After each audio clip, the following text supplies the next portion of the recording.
আসসালামু আলাইকুম সবাইকে। শুভ সকাল। আমরা খুব সকাল সকাল উঠে, সকাল সকালই না, মোটামুটি পৌনে 8টা বেজে গেছে। তার মানে এখানে অনেক সূর্য মোটামুটি ভালোই উঠে গেছে। যে দেখেন একটা মাটির দালান, সুন্দর একটা মাটির দালান। ওই যে এখানে, ওখানে আরেকটা, এখানে আরেকটা, এখানে কোনো মানুষ নাই। এই যে মাটির দালান, এই যে সিঁড়ি, বাসার সামনে দুটো খুব সুন্দর গাছ, সামনে বাগান, এই যে মুরগি, আর চারপাশে হচ্ছে আম গাছ, খেজুর গাছ, তাল গাছ, সুপারি গাছ, অনেক প্রকারের। আর কাঁঠালের কথা বা নাই বা বললাম। এখানে বেশিরভাগ এখন চোখে পড়ছে বেশি আম গাছ। এই যে নিচের এটা জাম গাছ, এটা বিশাল বড় একটা গাছ।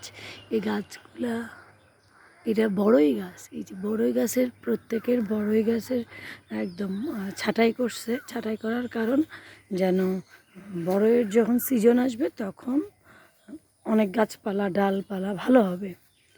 এই যে লেবু, লেবু ফুল, লেবু গাছটাও মানে এখানে খুব অ্যাভেলেবেল লেবু হয়, বড় বড় সাইজের, একদম পাকা পাকা। কালকে একটা দুটো পেরেছিলাম আমি নিজের হাতে, এত পাকা, মানে ভীষণ ভালো লাগতেছিল। মানে মালটার মতো লাগতেছিল, লেবুর মতো লাগতেছিল না। মানে পেকে যাওয়াতে কোনো টক ছিল না, মিষ্টি ছিল, খুব রসালো ছিল। এই যে মাটির ওপাশে একটা বারান্দা আছে, একটা ঘরে দুটা বারান্দা, দুটো দরজা, এপাশ দিয়ে বাইরে হতে পারে, ওপাশ দিয়ে বাইরে হতে পারে। কি যে সুন্দর সুন্দর ঘর, এগুলো রেখে মানুষ ঢাকায় চলে গেছে। আর স্বাভাবিক, আমাদের আমাদের গ্রামের বাড়ি, আমার শ্বশুর পরে সুন্দর ঘর দিয়েছে, কিন্তু মানে খুব সুন্দর ঘর রেখে অনেক অনেক মানুষ, হাজারো মানুষ গ্রাম ছেড়ে শহরে চলে যায়। এবং যেগুলো তারা খুব টাকা খরচ করে, যাদের অনেক আবেগ মিশ্রিত থাকে, সবারই সবারই তো শৈশব থাকে, অনেক স্মৃতি থাকে, বেড়ে ওঠা থাকে। তো সব কিছু ফেলে মানুষ শহরে চলে যায় শুধু নিজেদের কর্মসংস্থান এবং নিজেদের উন্নত জীবনের জন্য। উন্নত জীবনে বলতে আমি বুঝাচ্ছি, ছেলে মেয়ের পড়াশোনা আছে, ছেলে মেয়ের চিকিৎসা আছে, হ্যাঁ, পড়াশোনা এবং শিক্ষার জন্য এবং কর্মের জন্য মানুষ ঢাকায় যায়। 3টা কারণে। ইভেন আমরা নিজেরাও আসি, আমাদের বাড়ি ছাড়া আমরা কেন ঢাকাতে আসি? এই যে কর্মের জন্য। আমার হাজব্যান্ড কাজ করে এখানে, আমার হাজব্যান্ডের কাজ শুধু ঢাকাতেই হয়। সে যে কাজ করছে এটা শুধু ঢাকাতেই, মানে পরিচিতি ঢাকাতেই খুব বেশি, যেটা গ্রামে থেকে ফুলফিল করাটা অনেক কঠিন। তার সাথে সাথে আছে, তার সাথে ঢাকাতে আমরাও আছি, আমাদের ছেলে মেয়ের পড়াশোনা আছে, আমাদেরও স্বপ্ন আছে, কিন্তু গ্রামকে ভালোবাসে না। সবাই ভালোবাসে গ্রামের প্রকৃতি, গ্রামের ঘর, হ্যাঁ, গ্রামের বাতাস, মুক্ত খাওয়া দাওয়া, হ্যাঁ, কোনো ফরমালিন নাই।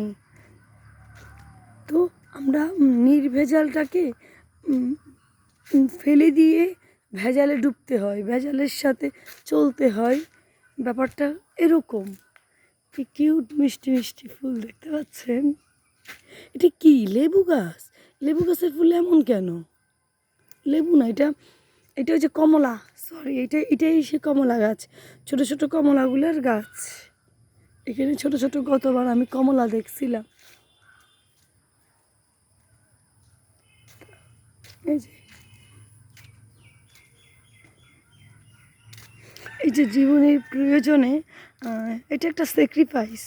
নিজের গ্রাম ছেড়ে, নিজেদের স্মৃতি ছেড়ে চলে যাওয়া, একটা বদ্ধ দালানে, ইটের দালানে নিজেদের মন বসানো। এটা সম্পূর্ণ মাটির, কিন্তু কেউই বলবে না যে এটা মাটির। মনে হচ্ছে স্বাভাবিক একটা পাকা বাড়ি, কিন্তু ওদের পাকাটা থাকে শুধু নিচে। এই যে একটা বেরি দেখতেছেন, এতটুকুই পাকা, আর উপরের সব কিছুই মাটির। আর উপরে টেন, এই যে গাছে গাছে কাঁঠাল বললাম না, যেখানে একটা রিসোর্ট টাইপের একটা বাড়ি আছে। এই প্রত্যেক আসলে গ্রামে বাড়িতে কিছু ধনী পরিবার থাকে, যারা নিজেদের জন্য শৌখিনভাবে, এই বাড়িটায় আমরা গিয়েছিলাম, মানে অসম্ভব, মানে শহরের বাড়িও এত সুন্দর না, কিন্তু কি এই যে খুব বাংলো বাড়ি একদম। এখানে সুইমিং পুল আছে, দু তিনটা রান্নাঘর আছে, আহ, বিশাল বড় বড় রুম দেখতে পাচ্ছেন। খুব সুন্দর করে সাজাইছে দুপাশে গাছপালা দিয়ে।